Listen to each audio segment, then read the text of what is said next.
S&P 500과 나스닥이 나란히 사상 최고치를 갱신하면서 유례없는 불장처럼 보입니다. 그런데 일본이 하루 만에 350억 달러를 쏟아부어서 엔화를 끌어올리는 게 현실이죠. 5천억 달러짜리 포지션이 청산된다면 어떻게 될까요? 이걸 모르고 AI 호재만 따라가면 계좌는 손실이 커지게 됩니다. 오늘은 일본발 캐리 트레이드 리스크부터 공작 물가 경고와 금리 인상 발언, 같은 유가에도 향방이 갈리는 기업들과 한국 반도체 수출 서프라이즈까지 준비했습니다. 나날 시선에서 놓치면 안 될 데이터를 확인하세요. 어제 일본이 2년 만에 외환시장에 개입했다고 말씀드렸죠. 오늘 일본은행 자금 흐름 데이터가 나왔는데 일본이 엔화를 사들이는 데 쓴 돈이 최대 5조 4,800억 엔, 약 350억 달러로 추정됩니다. 2024년 7월 개입대가 368억 달러였으니까 거의 비슷한 규모를 하루에 쏟아부은 거예요. 이게 왜 여러분 계좌에 중요한지를 말씀드릴게요. 엔캐리 트레이드라는 게 있어요. 일본 금리가 거의 0%에 가깝잖아요. 그래서 글로벌 투자자들이 엔화를 싸게 빌려서 그 돈으로 미국 국채, 미국 주식, 신흥국 채권, 심지어 비트코인까지 매수하는 거예요. 이 규모가 약 5천억 달러로 추정됩니다. 여기엔 두 가지가 유지돼야 하는데요. 엔화가 약한 상태가 유지돼야 하고 투자한 자산이 안정적이어야 합니다. 근데 일본이 개입해서 엔화가 갑자기 강해진다? 엔화를 빌려서 미국 주식을 산 사람은 엔화를 갚으려면 더 비싸게 사야겠죠. 그래서 미국 주식을 팔고 엔화를 사게 됩니다. 그러면 주식이 빠지고 엔화는 더 오르겠죠.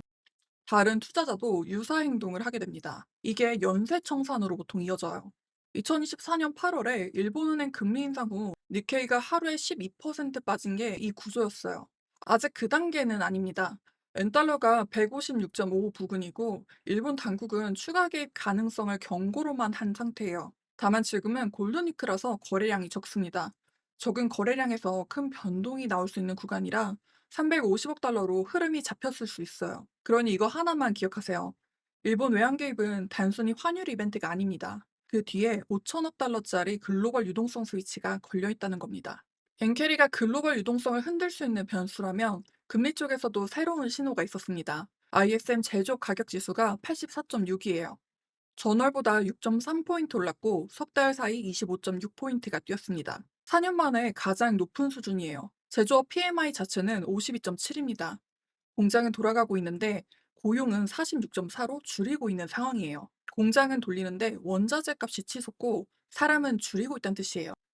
같은 날 연준 위원 두 명의 발언을 보면 톤이 확 바뀌었다는 걸 알 수 있습니다. 댈러스 연은 총재 로건은 다음 금리 변화가 인상이 될 수도 있다고 했습니다.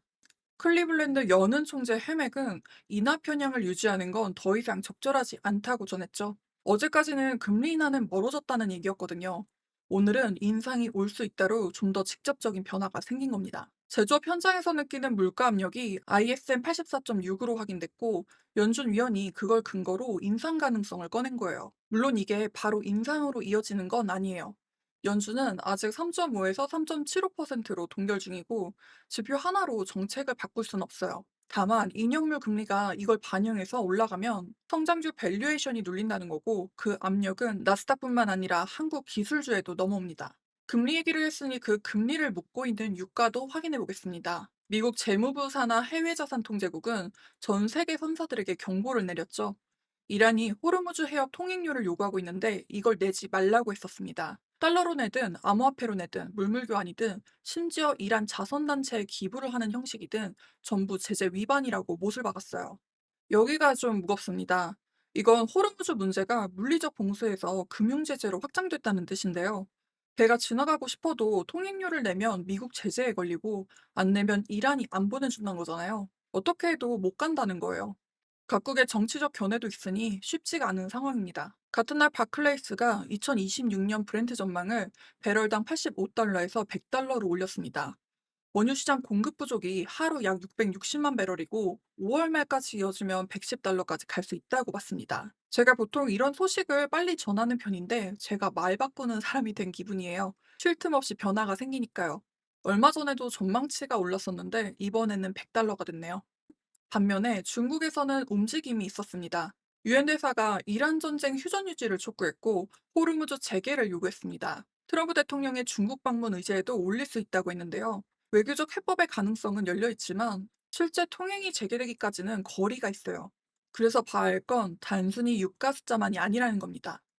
호르무즈가 물리적 봉쇄에서 금융제재까지 겹친 이중 병목의 구조로 변했어요. 이게 풀리지 않으면 유가의 하단은 높게 유지될 가능성이 크고 그 압력은 물가와 금리로 계속 전이됩니다. 호르무즈가 유가를 묶고 있다는 건 살펴봤는데 그 유가가 실제로 기업 실적에 어떤 영향을 미치고 있는지도 봐야겠죠. 같은 날 나온 두 에너지 기업의 실적이 완전히 갈렸습니다. 엑소모빌은 주당 순이익 1달러 16센트로 예상을 넘겼어요. 근데 순이익은 42억 달러로 작년 77억 달러의 절반 수준입니다. 생산량도 459만 배럴로 전분기보다 8% 줄었고요.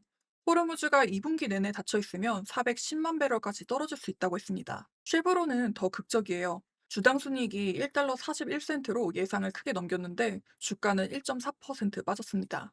원유를 캐서 파는 쪽은 39억 달러 이익인데 정제해서 파는 쪽에서 8억 1,700만 달러 손실이 났어요. 잉여현금 흐름은 마이너스 15억 달러입니다. 유가가 높다고 에너지주가 전부 좋은 게 아니라는 뜻이에요. 그리고 유가가 기업을 실제로 파산 직전까지 밀어붙인 사례도 나왔는데요. 스피릿 항공입니다. 제트연료 가격이 갤런당 4달러 51센트까지 올라서 파산에서 벗어나려던 계획이 흔들렸어요. 백악관이 5억 달러 구제안과 90% 지분 워런트 조건을 제시했습니다. 이거 하나만 기억하세요. 유가가 높으면 에너지주를 사면 된다고 단순하게 보면 안 됩니다. 원유를 캐는 쪽과 정제하는 쪽이 완전히 다른 방향으로 움직이고 있고, 마진이 얇은 기업은 유가 한 방에 무너질 수 있습니다. 시장을 움직이는 숫자들을 매일 정리해드리고 있습니다. 아직 구독 안 하신 분들은 구독, 알림 설정해주시면 내 투자와 연결된 데이터를 확인하실 수 있습니다. 그럼 오늘 확인된 나머지 주요 소재들도 정리해드릴게요.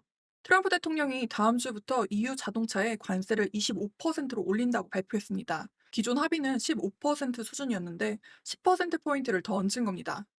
포드, 스텔란티스, GM 주가가 장중에 빠졌고 EU 의회에서는 미국이 신뢰할 수 없는 파트너라는 반응도 나왔습니다. 다음 주 EU의 보복이나 협상 지연 여부를 봐야 할 것 같습니다. 미 국방부가 주요 AI 기업 7개와 기밀 네트워크에 AI를 배치하는 합의를 맺었습니다. 5개월 만에 130만 명 이상이 군용 AI 플랫폼을 쓰고 있다고 합니다. AI 수요가 상업용 클라우드에서 국가안보 인프라까지 확장되고 있는 거예요. 그리고 사무신용 시장에서 의미 있는 숫자가 나왔습니다. RS 매니지먼트가 1분기에 약 300억 달러를 모았습니다. 역대 최대예요. 유가와 금리 불안으로 크레딧 시장이 흔들릴 수 있다는 걱정이 있었는데 자금 조달은 아직 막히지 않았다는 신호입니다. 위험 신호만 있는 건 아니라는 뜻입니다. 자, 그러면 투자자라면 꼭 짚고 가셔야 할 체크리스트 말씀드릴게요. 첫 번째, 일본 외환 개입이 350억 달러 규모로 추정됩니다.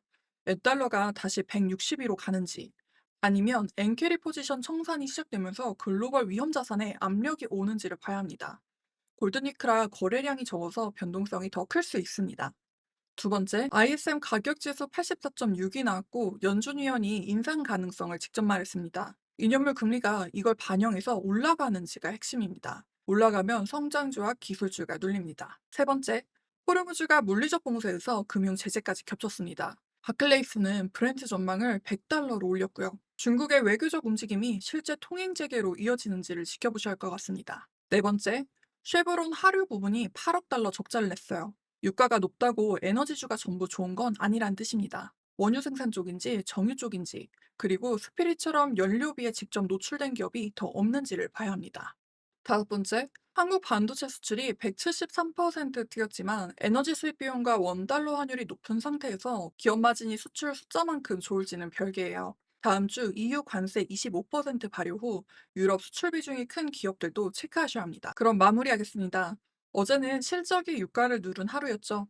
오늘은 그 이면에서 움직이는 구조를 봤습니다. 일본이 350억 달러를 쏟아붓고 그 뒤에 5천억 달러짜리 캐리 포지션이 걸려 있어요. 공장 원가는 4년 만에 최고인데 연준 위원은 인상까지 말하고 있는 상황이죠. 호르무즈는 물리적 봉쇄에서 금융 제재로 진화했고 같은 유가에도 기업 실적은 완전히 갈리는 상황입니다. 지수가 사상 최고를 찍고 있지만 지수 아래에서 벌어지고 있는 일들을 모르면 다음 주 판단을 놓칠 수 있어요. 오늘은 여기까지 시장을 살펴봤고요. 양질의 데이터를 제공해 드릴 수 있도록 구독, 좋아요, 알림 설정 부탁드릴게요. 여러분의 클릭이 저에게도 많은 힘이 됩니다. 그러면 다음 주에 찾아뵙겠습니다. 감사합니다.